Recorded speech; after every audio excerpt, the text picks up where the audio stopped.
Sziasztok, Zoli vagyok, ez itt az Összeraklak náthás különkiadása. Ma ezt az apróságot fogjuk szemügyre venni közelebbről, de még mielőtt belemennénk a részletekbe, mindenképpen írjátok már meg kommentben, hogy nektek melyik volt az eddigi legnagyobb készlet, amit összeraktatok. Big, very big. És nem elemszámra, hanem tényleg méretre gondolok. Na de vágjunk is bele a bemutatóba.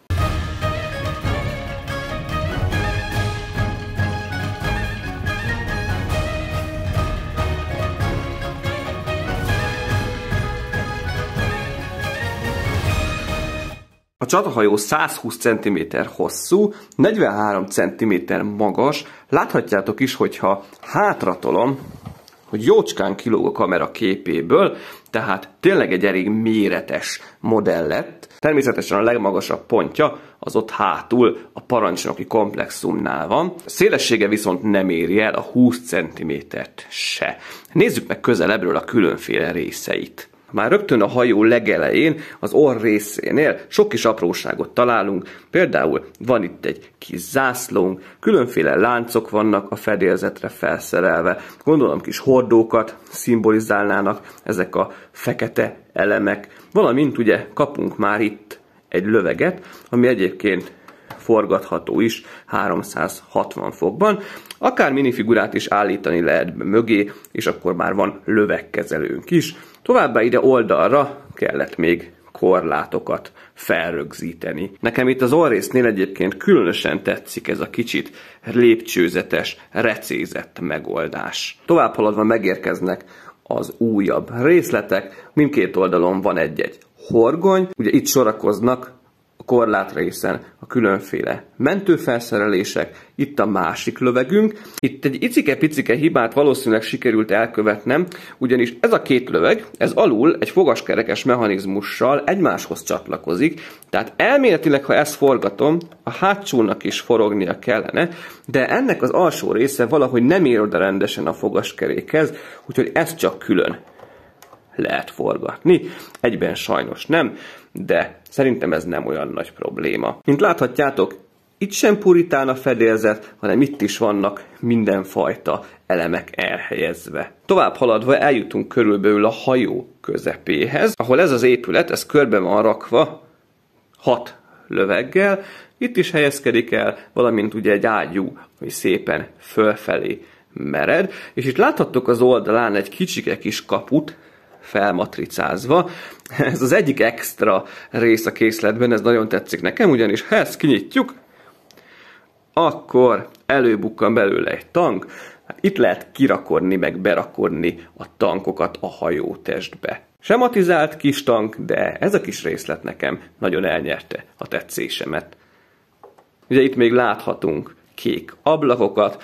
Azt elmondható, hogy az egész hajón ilyen világos, kék, átlátszó, transzparens elemekkel oldották meg az ablakokat. Ha már a hajó oldalát kezdtük el nézni, menjünk is végig rajta. Továbbhaladva láthatunk egy 5 lövegből álló lövegsort, és mindegyiknek dupla ágyúcsöve van. További kis lövegek felette, a hajó oldalán egész hosszasan szürke korlátrendszer fut végig. Itt még egy tök jó kis részlet, hogy lámpák is vannak elhelyezve, amik lefele világítanak. Itt is kapunk kommunikációs antennákat, itt hátul is láthatjátok már, benne van éppen a képben, ahogy meredeznek felfele. Végül eljutunk a TAT részhez, ahol láthatunk kis hordókat, szintén van egy kis platform, itt egy löveg, ami külön mozog, még egyéb kis részletek, ezek is hordók lehetnek itt hátul, és itt van még egy elrejtett kis mechanizmus, remélem, hogy most könnyen ki tudom bontani, ugyanis ezt a szürke elemrészt,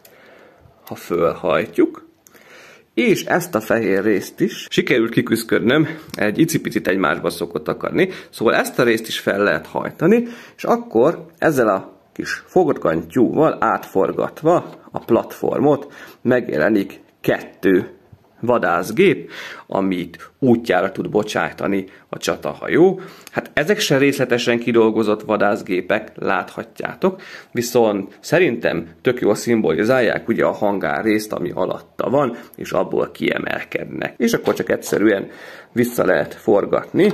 Annyi, hogy először ezt a szürke részt érdemes visszahajtani, és a másik részt azt együtt kell mozgatni a platformmal, ugyanis szépen be kell így közé ékelődnie, és végül úgy pattan vissza a helyére. Még itt hátul van egy aprócska kis részlet, ugyanis lenyitható ez a rámparész, és hogyha lenyitjuk, bizony ott csücsül bent egy kis felderítő fregatt, egy kis hajó. Ugye itt van még egy kis komplexumunk, aminek az elején itt van egy forgatható keresőfény, itt van egy kommunikációs antenna, valamint a tengeralattjárókat kiszűrő radarrendszer is itt kapott helyet. Itt is látjuk a kék ablakokat, a másik oldal egyébként az tök ugyanúgy néz ki. Itt vannak még az antennák, ugye a lövegek, minden kis extra részlet. És ugye itt a parancsnoki hídnak az épülete úgymond, ami ugye a legmagasabb pont is egyben. Itt látható két kis fehér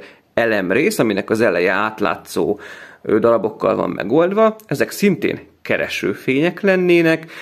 Egészen masszív szerkezet, szintén antennákkal és lövegekkel körbepakolva. Az oldalán is vannak lövegek, a hátulján is vannak lövegek, és itt van még szintén egy radarrendszer, ami viszont légelhárító rendszer, tehát ez a repülőgépeket, az ellenséges repülőgépeket igyekszik kiszűrni. Mint láthatjátok, a hajó nagyon részletes, az elemek jó minőségűek voltak, egy elemen volt csak öntési hiba, nem az, hogy le volt törve, ha csak nem volt rendesen kiöntve az egyik oldala. Ez egyébként a videóban látszik is, sikerült egy elég feltűnő helyre beraknom, de mindegy. Amit még talán egy icipici hibának fel tudnék hozni, hogy lehet, hogy én a fedélzetre még raktam volna sima lapos elemeket, hogy ne ezekkel a stadokkal, bütykökkel legyen borítva, hanem szépen le legyen simán fedve. Valamint az összerakási útmutatóban a kétfajta szürke elemek, mert kétfajta szürke elemekből áll, hogyha jobban megnézitek, azok eléggé hasonlóan voltak feltüntetve, tehát néha nézni kellett, szerintem egy-két helyen sikerült is a másikat odaraknom. A készlethez jártak minifigurák, szám szerint 10, van 2 fő narancssárga ruhában, akik a repülőgépeket kezelik, ez tiszta Star Wars-os beütésű nekem. Ugye van egy figuránk, aki a repülőgépet indítja a fedélzetről, van 2 tankkezelő figuránk, ezek a zöldek.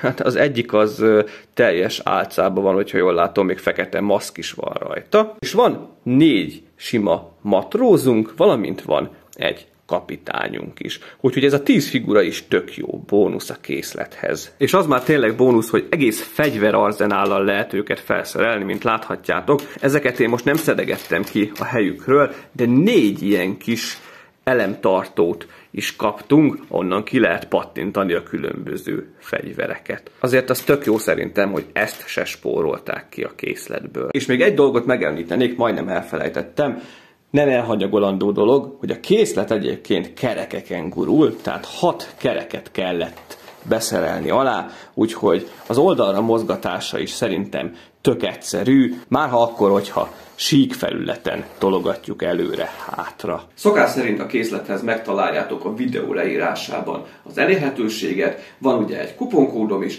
jelenleg $90 kerül, szállítással együtt, európai raktárból a Barwire-nek az oldalán, de a kuponkóddal ez $77, tehát olyan 27 000 forintra lefaragható. Na már most egy ekkora készletért 27 000 forint szerintem nem pénz. De ezt döntsétek el ti magatok. Ha tetszett a videó, akkor mindenképpen iratkozzatok fel a csatornára, dobjatok rá egy lájkot, én pedig hamarosan érkezem a következő bemutatóval. További szép napot, és természetesen ennél jobb egészséget. Sziasztok!